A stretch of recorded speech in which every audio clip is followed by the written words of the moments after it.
Welcome to Mock the Week. I'm Dara O'Brien. The news this week: there have been numerous complaints about racism and bullying in the Big Brother house. Shilpa's relatives have received thousands of messages as they work in Channel 4's call centre in India.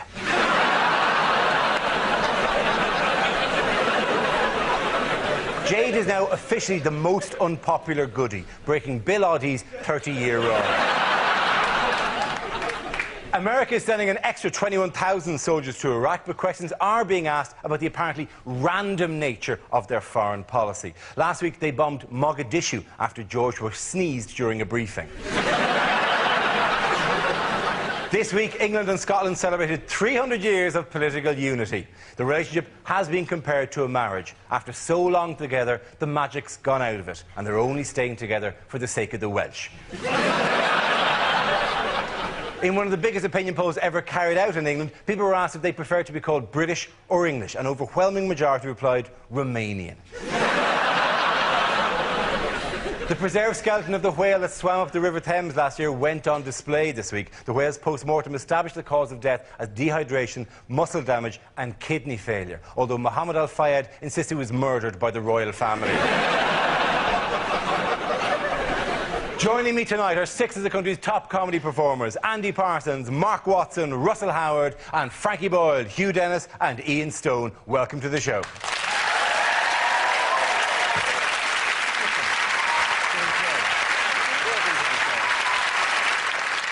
Our first round is called Headliners. Here's a picture of David Beckham and his lovely wife Victoria. But what does the DBPB stand for? Is it Desperate Bulimic's Pointless Boyfriend? Yeah.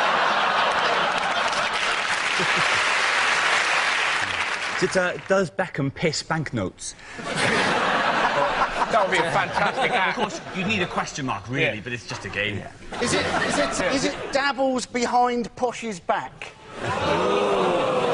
Or is he just didn't bother packing Brooklyn?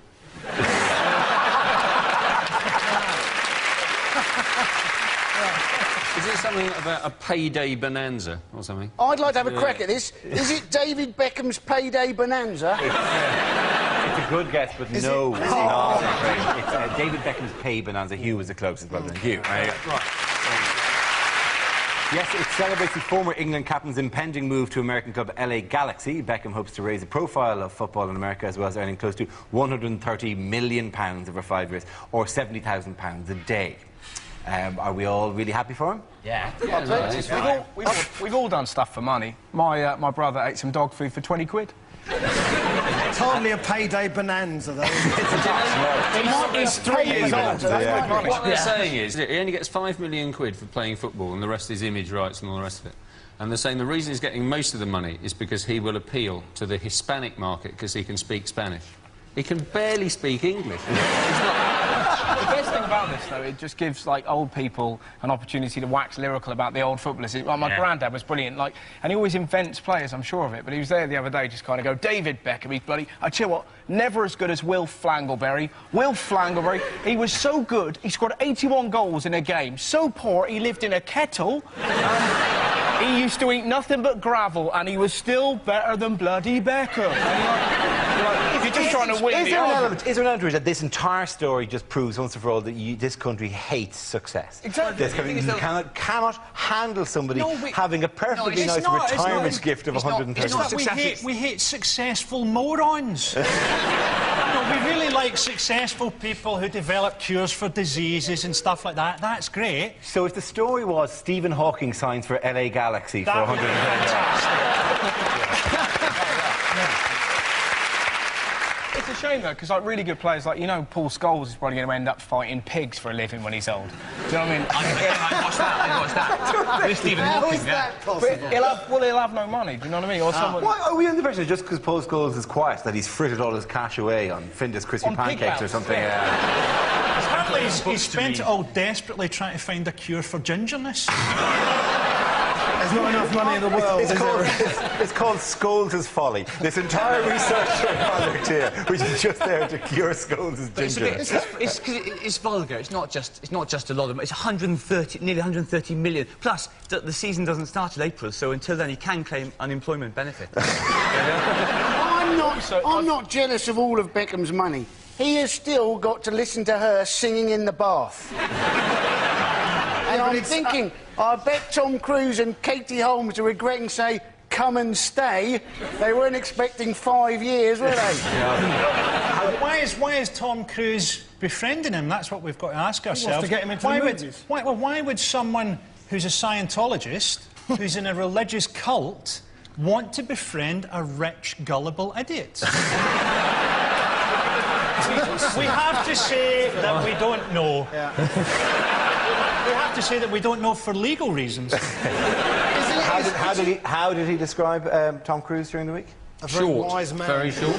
No, it wasn't short. A very wise man. Very wise man. Apparently, though, Tom Cruise, he's level 7, Thetan, for the Scientology Church. And apparently, right, there's various levels, and you get to level 3, and you learn the big secret, which is apparently that 75 million years ago, an evil galactic warlord called Xenu got 13.5 trillion aliens from various different planets, brought them back to Earth, put them in volcanoes, vaporised them, and their radioactive beings now inhabit our souls. Now, two things in this, right? Firstly, imagine, right, having spent many years and a huge sum of your own wealth to find out that pile of horse shit, right? And secondly, imagine Tom trying to explain that to David Beckham. I think Cruise just does it to fill his time because he's finished as an actor. Mission Impossible 3, the fact you can have it Mission Impossible 3 suggests he can do these missions, really. It's really just mission quite tricky, but he'll do it. Is anybody worried about Posh in this whole thing? I mean, the fact is, Posh is going to turn up in LA, and we've seen the women in LA. They're even thinner than her. Well, she's going to turn up. She's going to turn up at the airport and go, "Gosh, she's let herself go, isn't she?" She must be what, 6.5 stone, fat cow. On a slightly more serious note, what else has been going on across the pond? What's been the big story in America? Well, there's a new surge, isn't there?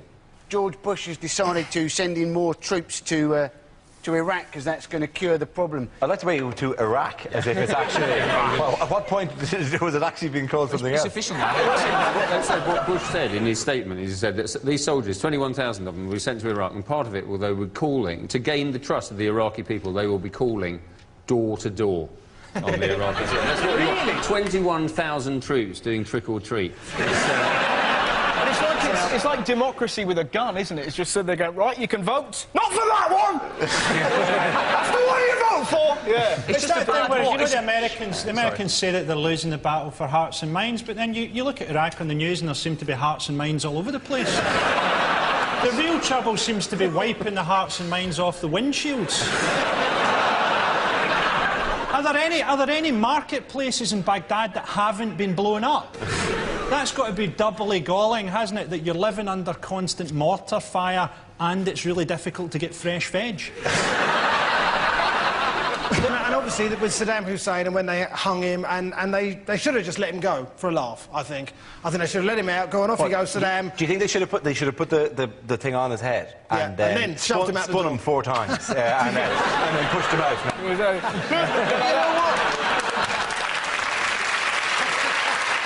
Closer to home, what has Gordon Brown been doing this week? Hasn't he been pretending that he's not Scottish? Yes, he has. Could be made English Prime Minister. Yes. That's never been In a nutshell, that's exactly what he's been doing. He might as well just do a party political broadcast where he smashes a haggis to bits with a cricket bat. In terms of celebrating great days, what great days, of course, are we supposed to be celebrating? The Act of Union. 300 years of the Act of Union. 300 years. And how is it being celebrated? So commemorative £2 coin. it is, yeah. Which is funny, really, because if you try and spend Scottish money in this country, you may as well try and pay with a piece of cheese. That's what I always think is really strange. What the English don't know is that for many years we have actually secretly been at war with England, and what you think are tramps are actually reconnaissance. And we've got a lot of reports in. We've so far learned that London is awfully cold. We've went on telly the other day, I was watching it, and it was about having an English parliament, and 60% people said they wanted it, 30% didn't, 10% said they didn't know, which implied that 10% of people had rang up to kind of go, yep, no, don't know.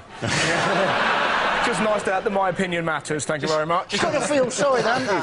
You've got to feel sorry for Gordon Brown. He's waited 10 years for Tony Blair to piss off, and then, just as he's going to get Prime Minister, it seems that Scotland and his own constituency is going to piss off as well. That would be the funniest thing in the world if Tony Blair, as his last act, before you hand it over to Gordon Brown, released the Scots. Signed out the Union. And at the end of that round, the points go to Russell, Mark and Andy.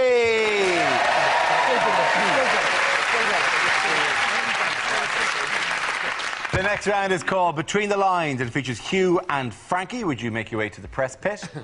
In this round, one of them takes on the role of a person in the news addressing the media while the other translates what they really mean. Frankie, you are Prince Charles making a New Year address to the nation. Hugh, you will tell us what he really means.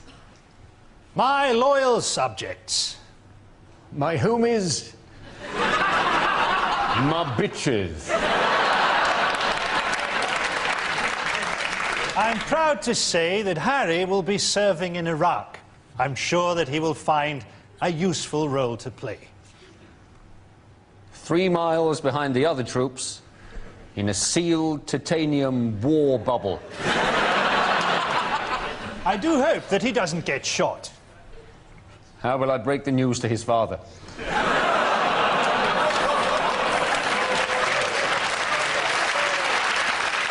William, meanwhile, seems to have found a girl that he's in love with. So now he can marry someone else and keep her as his bit on the side. Tabloids are desperate to get hold of saucy pictures of Kate. I've got some. It was good to see Helen Mirren winning a Golden Globe. I thought she did a wonderful performance as my mother. I've been having some very confusing dreams.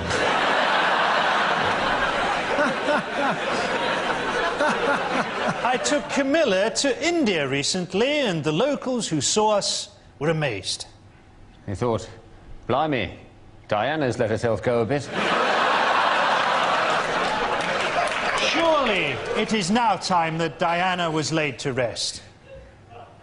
After all, it's nearly 10 years since we had her killed. My sons were both very upset at the time. He kept on asking why I smelt of brake fluid. Well done to Hugh and Frankie!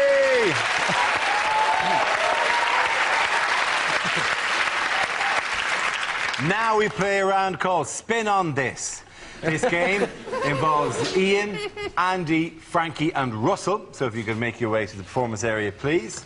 This is our stand-up challenge, our random news generator with a bank of topics. We spin the wheel, and when it stops, anyone can step forward and try to make us laugh about the subject it's landed on. OK, here we go. Let's spin the wheel for the first topic. OK, the first subject is street protesters. Can I have a volunteer talk about that? I'll do that, Dara. Nation.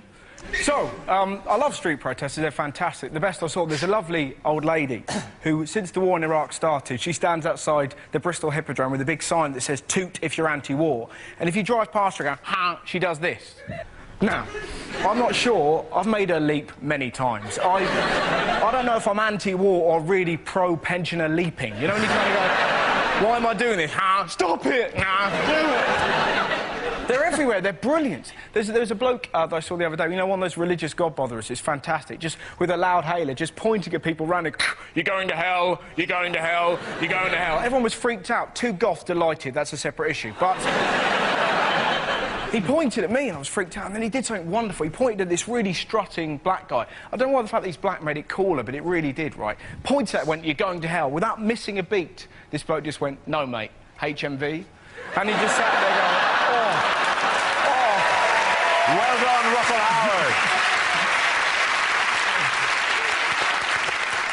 Howard. OK, let's spin the wheel again. The subject is extreme fundamentalism. Ian. You're saying extreme fundamentalism? Yeah, the fundamentalism on a skateboard. If you could do that, that'd be great.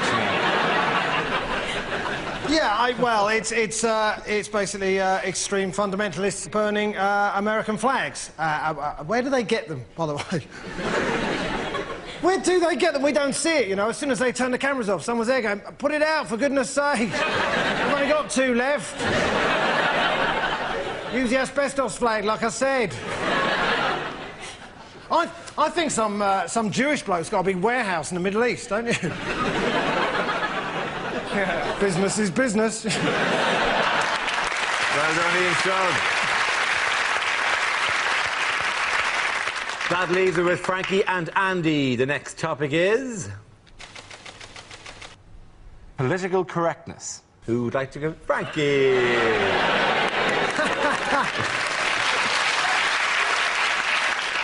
Now, political correctness has changed everything. People forget that even political correctness itself used to be called spastic gay talk.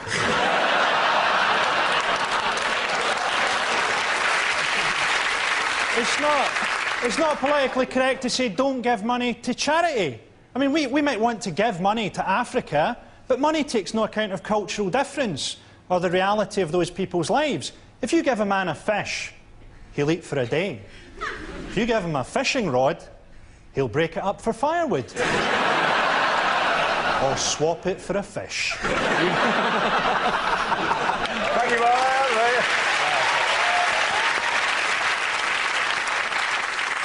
OK, Andy, let's see what you've been left with. It's health. Away you go.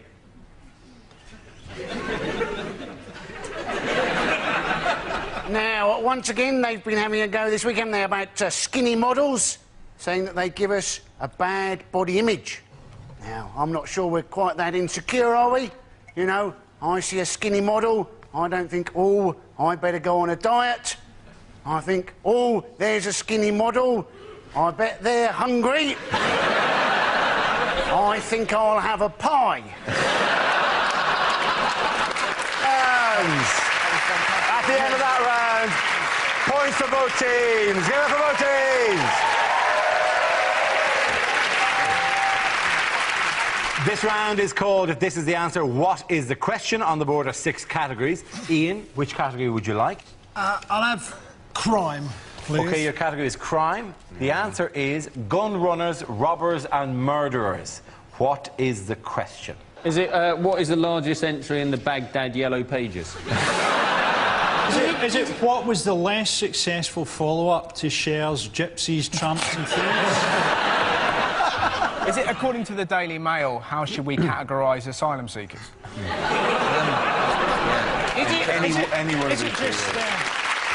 Is it war? What is it good for?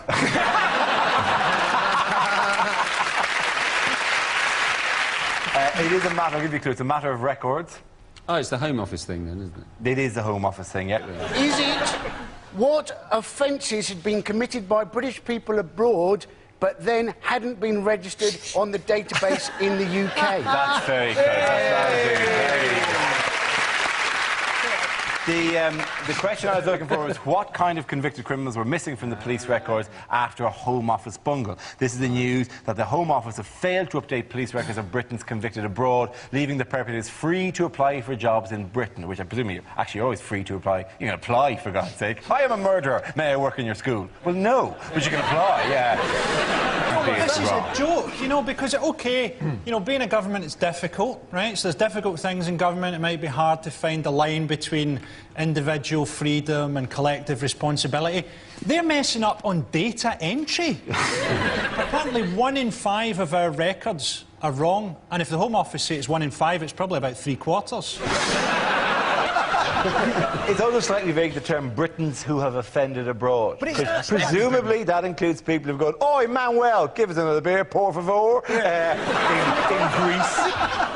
Whose fault it is? It's John Reid, or as he's listed on the database, John Reeves. I hate John Reid. He looks like a bouncer at a bowling club. It's only that he's had so many scandals. There have been 3 or 4, haven't they?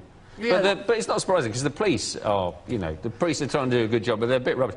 I've only ever once been a victim of crime, which was when a flat I lived in was broken into. Dun, dun, dun. And I came home one day and the door had been knocked off its hinges. It was just splinters. And a policeman came round. They literally took it and then they shredded it. No, they didn't. They just... As the policeman came round, I was standing in front of this door, which was half there, right? And the policeman had his notebook, and he went, "So, sir, any idea how they got in?" One of the They came in problems- over the balcony, you twonk. One of the problems that they had, wasn't it? It was last week's Home Office problem, was apparently people absconding from open prisons. Now, I guess the problem there is the word open next to the word prisons. I would have thought. It is not too much. Not only should you be allowed access to your own records, you should be allowed access to your own CCTV footage so that you can find out what you did on a Friday night. I knew I shagged someone. Great thing, the new CCTV footage, right? They can actually speak to people as well as see them. They can speak to them, and they're apparently going to use this to stop people littering. What a brilliant job that would be. You know, you're there. Oi, pick it up. Hoodie board, this is God. On a possibly more serious note, what does everyone think of the Big Brother race round? I love the way that the viewing figures have gone up ever since the race. Yeah. People do love to tune in for a bit of racism. Guaranteed racism I'm up going a to get million. offended. I'd better have a watch of this one. Here we go. And Big Brother, the producers are deliberately doing this. You know, they may as well just have the voiceover guy going, "Day 3, Jade is a bigot." Isn't the thing that basically we are at fault because as a viewing public we have over-promoted Jade Goody? Yeah. I mean, there's no point saying she's at fault because she's not fit to take any place in a civilised society. Hang on a minute. We're in the same situation as someone who's trained a monkey to be a butler. And saying, "Oh, I trained him to be a butler, and instead of ironing my shirts, you know what he's doing? He's throwing shit at the walls." Yeah, he's throwing shit at the walls because he's a monkey. It's a very powerful metaphor. How great would it be if someone's just turned on at that moment with you? He's throwing shit at the wall because he's a monkey! What's coming next? No, too much racism. Oh, they're talking about Jade Goody again. Plus, we've, you know, allowed Jade Goody's mum to have national television. If I was Jade Goody's mum, I would not be on TV. The only reality TV show I'd go on would be Celebrities Get Sterilised for the good of the country. It should be, by the way, it took a slightly more serious turn, I suppose, in the sense that we're now at war with India. What we're not, but the makers of Big Brother are. So basically, Channel 4 and Endemol, the production company, are now, they're right, they burnt effigies saying death to the makers of Big, which is fantastic. Not Is that right? Death to the makers of Big Brother. And they can attack, presumably, on who knows when these people are going to appear. Like, what episode of Deal or No Deal, another programme made by Endemol, they're going to go, "What's in the box? Oh, it's a load of Indian men really angry." And they hop out. Channel 4, I would make Deal No better, wouldn't it? It would introduce a genuine note of peril. If you're going, the box may contain a penny, or it may contain 50 grand, or it may contain the Tamil Tigers. One or two. Who knows who's going to be in the box? Surely Channel 4 are going to be absolutely delighted that India is paying attention. It's going to be the biggest Channel 4 audience they've ever had, isn't it? It's gone from 3.5 million to 4.5 million. Soon, you know, 1,100,000. And you know that next year they're going to have in the house Ron Atkinson, that ballerina. Yeah. Nick Griffin. And the Kumars. In one house together at last. It'd be great. And Prince Philip, obviously. Gordon Brown are currently on tour in India, wanting to talk about finance. Now his first question is, what do you think of Big Brother? He wouldn't have a clue, Dirk Benedict, He's supposed to say, I think it's seriously damaged this country's standing in India. Before, they just thought that we stole their country and made them drink tea. Now we're the bad guys, suddenly. Within the rules of the show, though, you know that they've no contact with the outside world, bar the diary room, so they don't actually know this stuff. If they just all sat them down and said, "OK, let's have a look at what's going on in the world," and then showed them, like, live footage of some part of, like, Delhi erupting in flames and Jade Goody being burnt by a giant crowd. We tell you what we do. Imagine. Can you imagine, though, imagine the next time Jade Goody goes for a curry. Imagine being in that curry house. How fantastic would that be? I'd still imagine being in the kitchen of the curry house exactly. when the order comes through. I always think that on one of the evictions, they should have someone go out and just have complete silence in the house and then a single gunshot. Ladies and gentlemen, at the end of that round, we're going to point to Ian, Hugh and Frankie.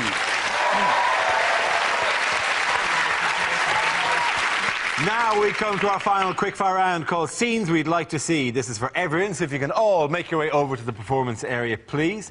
I call it ideas for scenarios we'd love to see, and the performers come in with their suggestions. The first subject is unlikely lines to find in the Bible. He's not the Messiah, he's a very naughty boy. And God said, "Let there be light." Sponsored by Power Jam.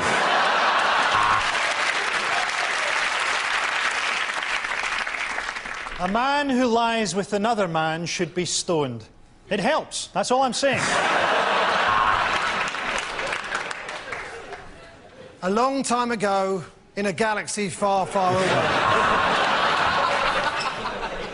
And God said, right, that's the 14 commandments. Now, will you remember all those? That's very good. Table for 12, Jesus. I can do 2 6s at 8:30. And on the 8th day, God created a magic talking leopard and forgot all about us. And Mary said God had given her a child, so Joseph went and joined Fathers for Justice. And it rained for 40 days and 40 nights, although Thames Water still had a hosepipe ban. St. Paul's third epistle to the Corinthians. Dear Corinthians, I've written to you twice now. No reply. I don't know how you do things in Corinth, but where I'm from, that's a bit rude. OK, the next topic is, in the week in which the government discussed raising the school leaving age, bad things for a teacher to say. Fight! Fight! Fight! Fight! Fight! You know the rules, Thomas. If you forget your PE kit, I take the lesson in my pants.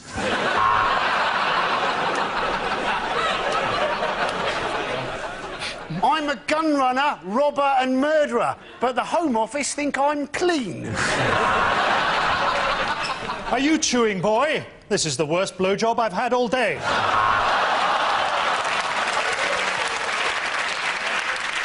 I don't know the answer, Watkins. I just do this job for the holidays. It turns out you're not dyslexic, you're just really, really stupid.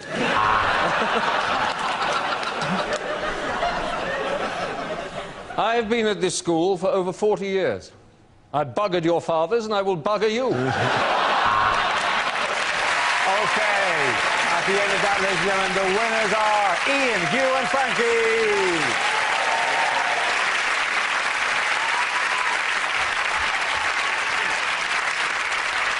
That's the end of the show. This week's winners are Frankie Boyle, Hugh Dennis and Ian Stone. Commiserations to Andy Parsons, Mark Watson and Russell Howard. Thank you for watching. Good night.